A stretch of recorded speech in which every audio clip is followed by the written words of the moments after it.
Und die Frage jetzt, warum macht die ganze Welt Augen zu? Vielleicht die kurdische Blut ist günstig, ist billig und er hat Angst von Erdogan.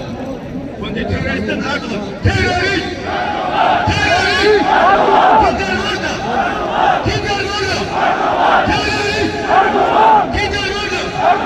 Terrorist! Kindermörder! Terrorist! Kindermörder!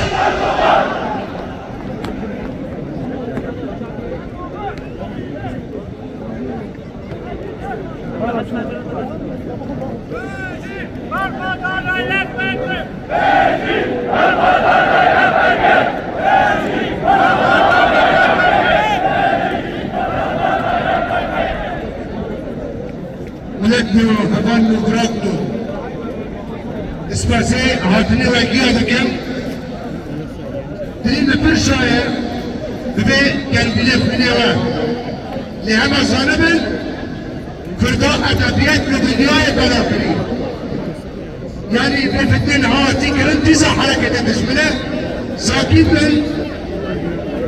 تشتكي وبيرا منه تشتكي بشرفه اسكي تك تقول لهم كم ارجاد كم انا هوا بسر بدل مدن